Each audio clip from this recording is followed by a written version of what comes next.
தலைப்பு 5 சமுதாய விலங்குகளும் நண்பர்களும். இப்போ நாம உயிரினங்கள்ல இருந்து அப்படியே மனிதனோடு அப்படியே இணைக்கிறாரு பாபா இந்த சொற்பொழிவுல எல்லா உயிர்களையும் வகைப்படுத்தி அதுல மனிதன் வந்து இந்த உயிரின வகையில வரிசையில எந்த வகையை சார்ந்தவன் என்பதை ஒரு இன்ட்ரோடக்ஷனாக முதல்ல கொடுக்கிறாரு.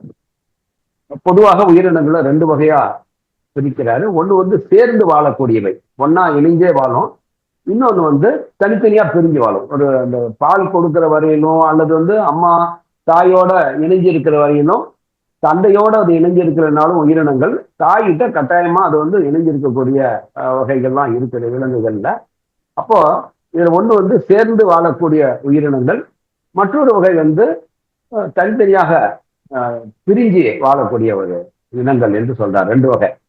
பொதுவாக இந்த பூனை இனத்தைச் சேர்ந்த விலங்குகள், பூனை இனம் சொல்லும் போது அதான் சொல்றாரு இல்ல, பூனை, கழுதை புலிகள், கரும்புலி, வேங்கை, சிறுத்தை புலிகள், வங்காள ராயல் புலிகள், இதெல்லாமே பார்த்தீங்கன்னா பூனை வகையை சார்ந்தது. ஸோ இதெல்லாமே இந்த கேட் ஃபேமிலி தான். ஸோ இவை எல்லாமே சேர்ந்து வாழாதவை. இதெல்லாம் சேர்ந்து வாழாது, தனித்தனியாலாம் சுத்திட்டு இருக்கோம், சேர்ந்து ஒன்னா சேர்ந்து வாழாது. நாய்கள் எடுத்துக்கிட்டோம்னா அதெல்லாம் வந்து ஒன்னாவே சேர்ந்து வாழும். நம்ம சாதாரணமா பார்க்கலாம், தெருநாய்கள் கூட குட்டி போட்டுச்சுனாலும் அந்த குட்டிகள்லாம் ஓரளவுக்கு தனியா அதுவா இஷ்டப்பட்டு போய் தனியா இது பிரிஞ்சு போய் உணவை தேடுறதுக்கு காலம் வருகின்ற வரையிலும் கூட அது ஒன்னாதான் அம்மா கூடயே அது சேர்ந்து படுத்திக்கிட்டு தூங்குறது, அந்த மாதிரிலாம் சேர்ந்துதான் இருக்கும். ஸோ அது மாதிரி நாய்கள் வந்து ஓரளவுக்கு சேர்ந்து வாழக்கூடியவை. நாய்கள், ஓநாய்கள் மற்றும் சிங்கம், சிங்கம் கூட பார்த்தீங்கன்னா ஃபேமிலியோட இருக்குது. ஸோ இதெல்லாம் வந்து பார்த்தீங்கன்னா சேர்ந்து வாழக்கூடியவை. ஆனா இந்த கோரை பற்கள் இல்லாத, கோரை பற்கள்னா இந்த இது இருக்கு இல்லையா, முன்னால சுத்தி கிழிக்கிற இல்ல, கோரை பற்கள்னா அந்த பல்லு தானே. அந்த கோரை பற்களை பெற்றிருக்காத சில விலங்குகள் பெரும்பாலும் இணைந்து வாழும் தன்மை உடையனாக இருக்கின்றன்னு சொல்றாரு. பூனை குடும்பத்தை விட அதிக அளவு சேர்ந்து வாழும் தன்மை உடையவனாக அவெல்லாம் வந்து இருக்கக்கூடியவை கோரை பற்கள் இல்லைன்னா. இவை வந்து உலகில வந்து அதிகமாக இணைந்து வாழும் விலங்குகளாக இருக்கின்றன, கோரை பற்கள் இல்லாத விலங்குகள்.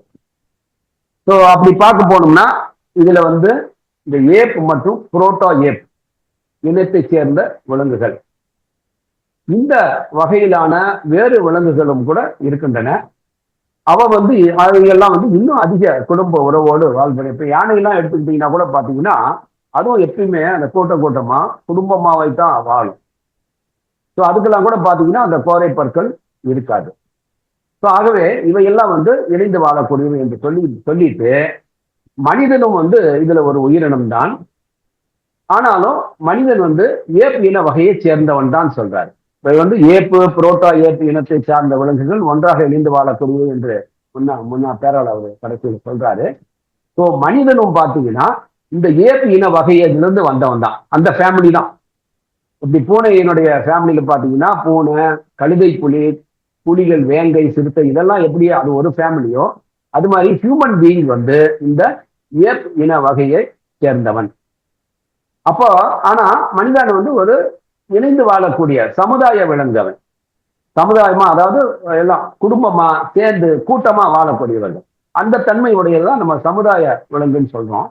ஸோ மனிதன் வந்து அத்தகைய இதெல்லாம் கம்பேர் பண்ணி பார்க்கும்போது, மற்ற உயிரினங்களை கம்பேர் பண்ணும்போது மனிதனும் வந்து இந்த ஏப் இன வகையை சேர்ந்து, அதாவது கூட்டாக ஒன்றாக இணைந்து வாழக்கூடிய பண்பை உடைய ஒரு விலங்கு தான்.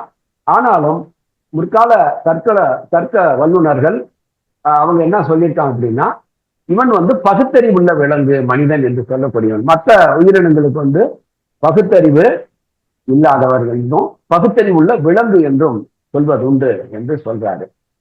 இங்க வந்து நம்ம இன்னொரு இதுல வந்து மற்றவங்க சொல்றாங்கன்னு சொல்றாரு. முற்கால தர்க்க வல்லுநர்கள் மனிதனை பகுத்தறிவு விலங்கு என்று சொல்வார்கள் என்று சொல்றாரு.